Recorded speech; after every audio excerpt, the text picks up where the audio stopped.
Welcome, everyone. It is a beautiful Saturday morning here today in Phoenix, Arizona. My brain still can't understand the fact that it is fall. I was born and raised in New York, so I think that the biggest thing was the environment changed. You walked outside and it was extremely colorful. And if it wasn't colorful, then there was barely any leaves on the trees and it was very barren. So it kind of made me see how I didn't appreciate all four seasons. Now, don't get me wrong, I do not miss shoveling snow. Although, if you travel to Sedona or Flagstaff, you can receive some snow. But I do really have a deeper appreciation for all four seasons. Now, if you are joining live, go ahead and write in the chat box where you are tuning in from, what state, what country, and what time it is for you. Right now, it is about 9:30 here for us. It's so good to see you. I love this title. I know this is going to be great. Yes. So, for those of you that don't know me, my name is Brittany. I'm a brain education coach and holistic wellness practitioner for about 7 years now. And I create content on this channel where we share different techniques, tools, and practices on really just becoming a healthier, better human being. And we have over 400,000 subscribers here. And I feel like I don't know any of you. So that's why we've dedicated to come on at least once a month to share with you guys and connect to this community. Now, by my side here, I have Steve Kim. We've known each other for about, I want to say 5.5 years now. Sounds right. Sounds right. We met in New York. So when I was in New York, I would go to these youth leadership retreats. And Steve was facilitating the sustainability and the team building portion of that program. So fast forward in time a little bit, I had moved from New York to Miami. That chapter in my life in Miami was closing, and there was an opportunity at that same retreat center where I was taking those leadership retreats to do an internship program that Steve was leading. So it was a no-brainer. I applied, I had an interview, and I got accepted. I want to say about 6 months or so into that experience, I decided to go full time there and work in the wellness department. And that's when Steve and I really started to work close with each other. I was helping coordinate and facilitate different holistic wellness retreats there alongside Steve. Now, Steve has been a practitioner sharing brain education for over 30 years now. He is the president of Sedona Mago Retreat Center. He is the executive director of a nonprofit called Earth Citizen Organization. He is a co-author to an amazing book called The Art of Coexistence, written by Ilchi Lee. And he still leads meditations and facilitates retreats as well as leadership programs. And he has been a mentor of mine that has created a huge impact in my life. I would say Steve is someone who can take extremely complex ideas and simplify them to make them digestible, but also make them tangible so you can actually integrate the information into your life. Now, there's a saying, I don't remember exactly, quote from quote, so forgive me in advance, but you can tell the how intellectual a person is, not just by the words that they can express, but how simply they can take a complex idea and make it digestible, whether you are 6 years old or 81 years old, that doesn't matter. And I really feel like Steve embodies that simplicity, not just with the way that he shares or guides, but truly how he lives his life. And as we come on more often, I think that you'll see how simple and minimalistic Steve really is. So I feel really honored to have Steve here with us today and starting this new chapter. It feels like a full circle of this series, Take Back Your Brain. So, Steve, for those that are watching, can you kind of explain this idea and concept of taking back your brain? Yeah, before I talk about the concept, thank you for the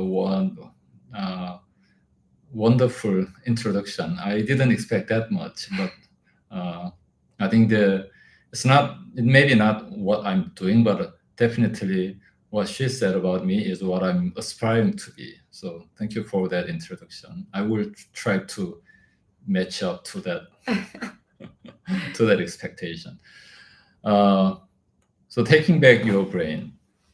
Uh, Actually, there's a title of a most recent book written by Il-Ji Lee. So we intentionally selected the same theme for this series. This is not just a one-time broadcasting. This there we are now working on developing the plan for the whole series. And so the taking back your brain, of course, I see. Yeah, I don't. We just see ourselves, but I assume if you look at your own image or if you raise your hand and touch, then you have something like a ball over your shoulder. That's definitely your head, and nobody will uh, contest. And when you say it's yours, nobody will contest. That's definitely yours. It's your biologically, and also it's your legal right. Then what does that mean, taking back your brain? So what really means is it's not where your head is, but what's happening inside it. Even though you have your head over your shoulder, uh, without any break, continuously, but what's happening inside your brain if your awareness, or I would say your attention, is not staying there, but it's going somewhere without your intention. So your attention is being hijacked or even manipulated by somebody else, then you what you have is just a empty container vessel.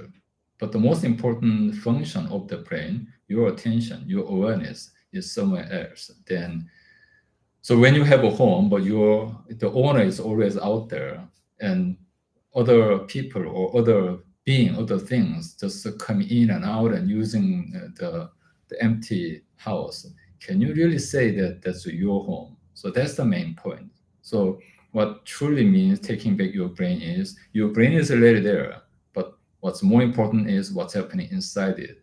So if your attention is not there with you inside your brain, anchored there, then you may we may say you have a legal right for your brain, but actually it's not you who is using that the system. So based on that, if we really simplify or if we paraphrase the meaning, that the term take back your brain will be take back your attention. And that's the whole thing, that taking back, reclaim your attention. That's the main theme for the whole series. And when you take back your attention, of course you have to hold it for now, but actually what's more important is you reclaim your attention and redirect it to what really matters, because there are a lot of things that really matters for you, for us, for everyone. And when by paying attention, by paying our attention to that, we can make the change, we can make conscious choices. But before we move forward, before we make any meaningful changes, the first thing that we have to do is take back, reclaim our attention to here and now, to with you. So that's uh, the the foundational meaning of this whole series, and also specifically for the term "take back your brain." So, Steve, I have a question. How do I know as an individual that actually I don't have ownership of my brain? Is there some kind of telltale signs that I can become aware of? There are many different ways to do that. The first thing is using your body, because your mind can go anywhere. It can go to just on both on time dimension or spatial dimension. Your mind can go anywhere. You can imagine some beaches where you visited this summer. I can be in Hawaii right now. Yeah, right. Or 10 years ago, what were you doing in the fall 10 years ago? You can imagine that too. So your mind can go anywhere, but your body is always here and now. So one simplest way to do that is by using your body or body sensation as an anchor. So your mind can go anywhere, but always your body, your body is present here and now. So the one thing that I would like to emphasize about this is mindfulness or having your attention. It's not intellectual. It's not a concept. It's not just a principle. Something that you can really experience. Something that you can verify. So one simple thing that I usually use. Let's try this, everybody. Try to feel if you're sitting the way I do now. I'm putting my feet on the floor. Let me adjust. Okay, so you can do that. Okay. Or your hips. So meaning either your hips or your feet will be in touch with the chair or floor. We are not floating, and I don't see you are floating either, and we don't have wings. So which means almost all the moment in our life, either our hips or feet will be in touch with the ground or floor. So which means there's no occasion when you don't feel the connection, the touch your connection with the ground through either through your hips or feet. So let's use if you're sitting like us, then let's use our feet because it's lower, so it's more grounded. So try to feel your feet throughout this conversation. Are you feeling it now? I'm feeling my Okay. feet, yes. So if you feel your feet, did you eat breakfast this morning? I did not eat breakfast this morning. What about yesterday? I did eat breakfast. Okay. What did you eat? I had eggs, Egg. just eggs and some toast. Okay. And can you imagine the taste? Now, if I think about it, yes. Okay. What did it taste like? A little salty. I put too much salt on my eggs. That's very stimulating. So you can please imagine the salty taste of your egg and toast. Are you feeling it now? Yes. Do you still have the sensation of touch through your feet? No, my mind went directly to tasting that right? salt in my mouth. So I wasn't particularly interested in what she ate and what it tastes like, those kind of things. As you may guess, I was trying to distract her. So it worked. It worked, it didn't work. For the holding the attention with your body, it worked for my testing, but it didn't work for her because her mind was away, following her sensations or imagine the sensation, the memory of sensations. But what about me? Do you believe while I was asking the question, do you think I was following her attention? But actually, I was still, while I'm asking the question, I was keep feeling my feet. So what I'm trying to say is it's a possible. You can, while you are fully present in the moment, you can do everything that you are doing in your daily life, like asking questions or thinking about some tasks and project or retrieving memories, and all those things is possible while you are fully present in the present moment. So are you still doing it? Are you still doing it? Feeling your feet? I am, now that you said it. Okay. So the point is, it's a possible. We didn't just try. So this is the challenge that I'm offering to everybody.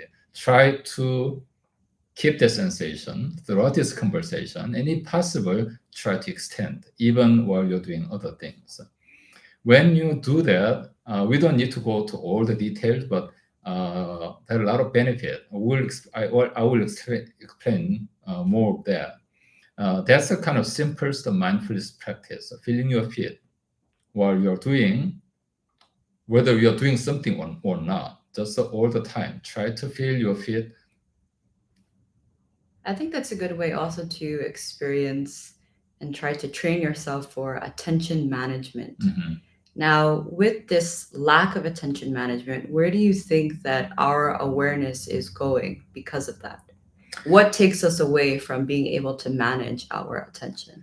One simple and what or we can change the question in a way like why is so such a big deal managing attention? Why is so big a challenge or even problem in this age? What caused that? Mm. So one simple thing that we can check ourselves or challenge ourselves is maybe I can ask Brittany, what was the last thing that you did last night The last thing I did last night before you go to sleep? was sit in meditation. That's very spiritual. Before that, what was I ate dinner and I was cleaning dishes. what about your cell phone? It was definitely near me and it was playing music as I was washing dishes. Okay, so then can I say before you even after the meditation before you go to sleep, wasn't it doing something with your phone or turning it off or putting it aside or checking something on your Yeah, phone? I put my alarm clock on for this Okay, morning. right, that's great. But it's not checking your social media postings or checking your email like that. I'm definitely guilty of that, but last night I didn't have Not that. last Not last night. Okay. What about first thing that you did this morning? What was the first thing that you did this morning? I checked my notifications. So I woke up, looked at my phone, checked the time, and then looked at the notifications that I had to see if I missed something or I needed to become aware of something or just alert myself. Sounds like you're a very spiritual type of person. But for most of people, maybe some of you and maybe all of you, the first thing, the last thing that you did last night, and then the first thing that you did this morning will be the same thing, checking your mobile phone. Mm. And usually, when you check your mobile phone, you are not checking your mobile phone for really serious business matters. I think that most of people, if you're like millions of the people in this country and also globally, currently the average screen time is between 6 to 7 hours per person, and out of the 6 to 7 hours, about 2.5 hours is for social media. That's kind of casual checking, casual browsing. So when you do that, you're if you use it, your screen time is not a problem by itself in itself. But the point is, if you have spent something like that, the total 6 to 7 hours screen time and 2.5 hours on social media, let's have a moment to try to reflect what happened, what was happening during that time, 2.5 hours of the screen time for social media. You consumed a lot of content, usually like short forms. It can be TikTok or short form in YouTube video or Instagram images, all those kind of the digital content. How much of those, all the digital content you consumed yesterday, how much do you remember now? If you're like millions of the people, almost nothing. Do you know why? Because it was a casual browsing, casual consuming, casual checking, which means we didn't pay attention to that. There's a, you know, you know that there are different areas in your brain, what are called lobes, especially prefrontal lobe. The main function of the prefrontal lobe is holding short-term memory, and then while you're holding that, it's a working memory, and then over time, it's sort out what it can let go of, what you can hold, and then what's important for you is sent to the long-term memory. That's how memory works. But when your prefrontal lobe, the executive brain, determine whether it is important or not, there are two main factors that affect to that determination. Those two things are your attention and your personal meaning. The information that you don't pay attention to, the information that you don't add personal meaning, you don't find any personal meaning in it, that's not important for you. It'll let go.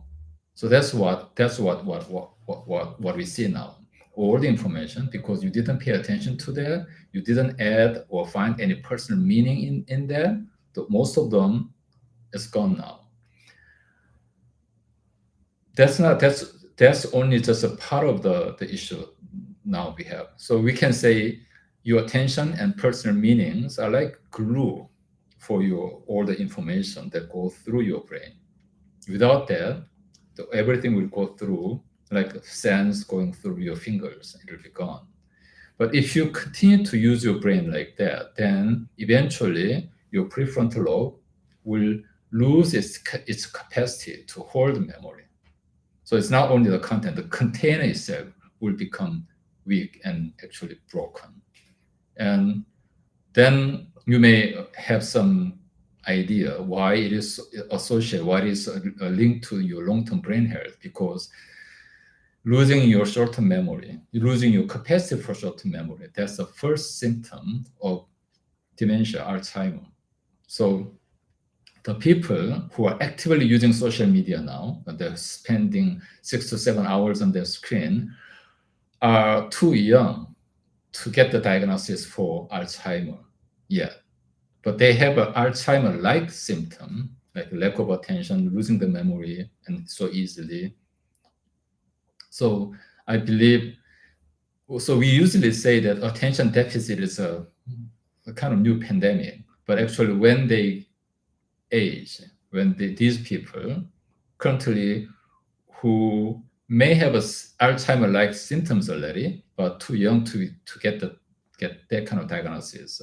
But when they age, I think the aging-related neuro degradation can be a really big problem for a lot of people, not just only a few. So if you are really interested in your long-term brain health, then the first thing that we have to do is we have to bring back our attention and retrain ourselves to hold it. What would you say to that younger generation, though? Because they were birthed into this age of exponential growth, and technology was just kind of given to them, where everything is constantly in their face. And it's kind of like FOMO, this fear of missing out if I'm not connected to what's going on in the world and of the world.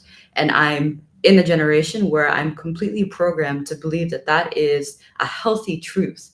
And now to change the mind of someone like that, because I will potentially get Alzheimer's, how would you speak and share this idea with that kind of generation? Maybe if you are in 20s or 30s, worrying about Alzheimer may be too premature, right? You may not resonate, even though you understand that's important for There's a huge gap. individual. Yeah, Huge but gap. you have a kind of the gap, the real importance of the issue and what you are dealing with, what you are experiencing in your life daily now. But even if that kind of brain condition, long-term brain health may not be your big concern now, but I believe you're definitely interested in your own growth and success. Isn't that right? You want to be successful. You want to accomplish something. That's your ambition. That's your desire for especially if you are young and ambitious and passionate, then I believe you have that kind of goal.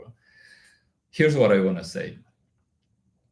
In human history, any important discovery or insight, either in spirituality, like Buddha's enlightenment, or the important discovery like the theory of relativity, those important, meaningful, the precious accomplishment was always the result of sustained attention. For example, Buddha, he spent like 6 or 7 years for looking for the answer to his question, what is the cause of human suffering? and you spend 7 days on the body tree to get the final answer to that. And in the case of Einstein, I believe the most successful year for him was on 1905 to 1915, 10 years.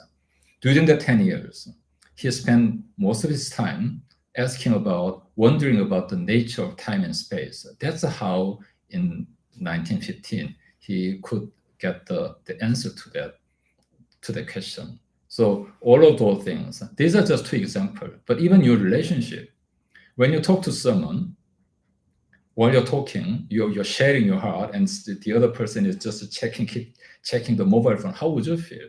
So I would say all the spectrum of human activity, from your personal relationship all the way to the most important discoveries and inside human history, everything, all of the things is the result of sustained attention.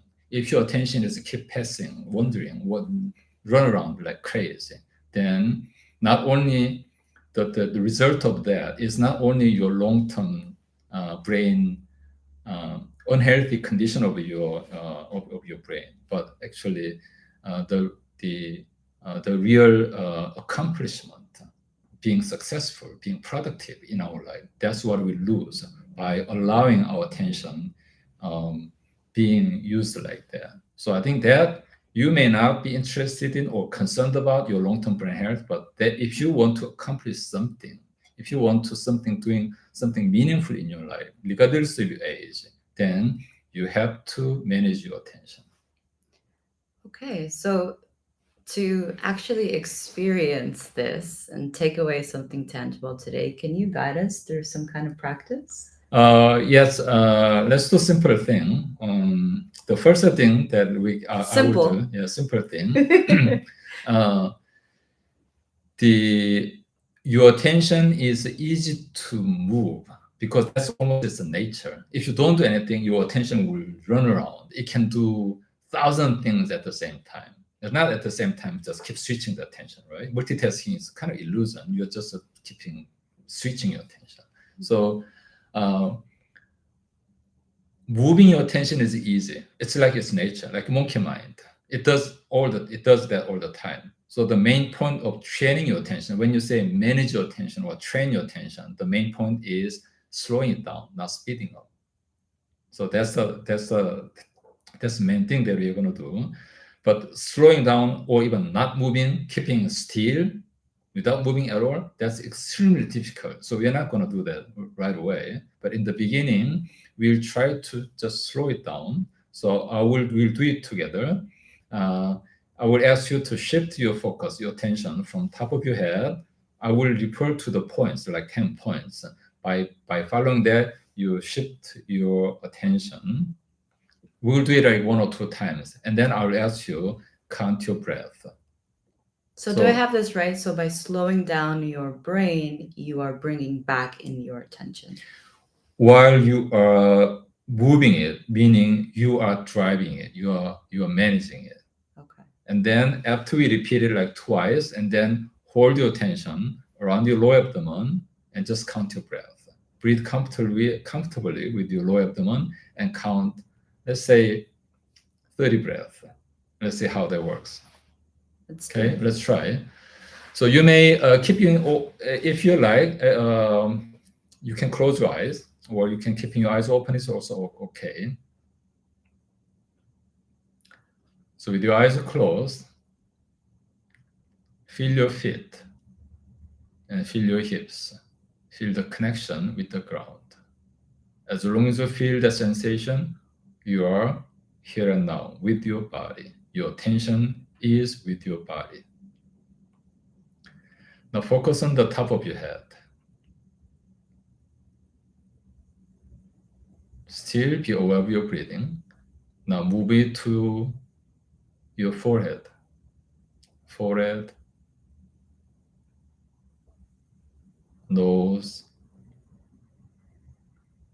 nose, mouth, mouth,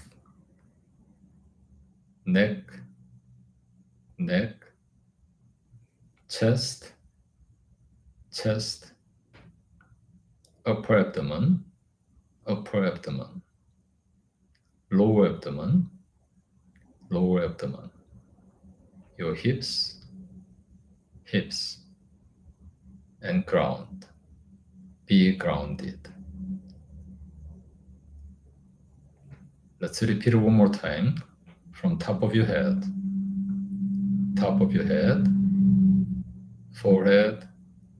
forehead, nose, mouth, neck, chest, upper abdomen,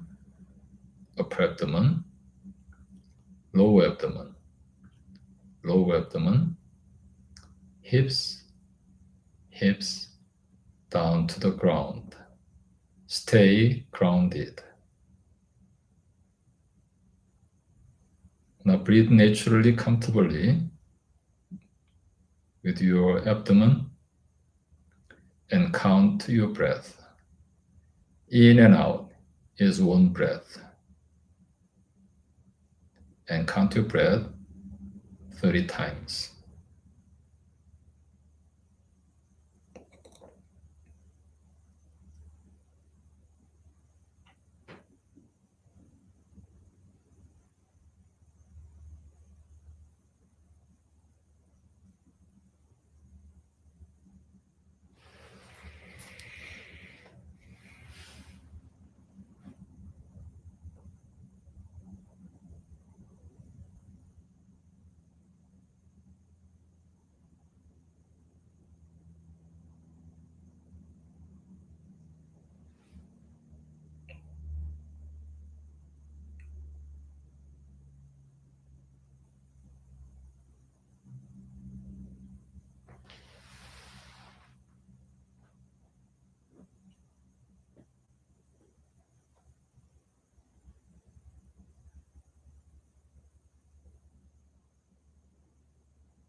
Okay, slowly stop counting and bring your attention to your lower abdomen and feel your hips and feet. And take a deep breath, breathe in and out through your mouth. Again, breathe in and breathe out. Okay, one more time, take deep breath, breathe in deeply. And bending your upper body forward, breathe out through your mouth completely. And return and open your eyes. And maybe you rub your hands and massage your face, your hair, neck, chest, shoulders, arms, and all the way down to your feet. Breathe out through the mouth. So that was about 4 minutes.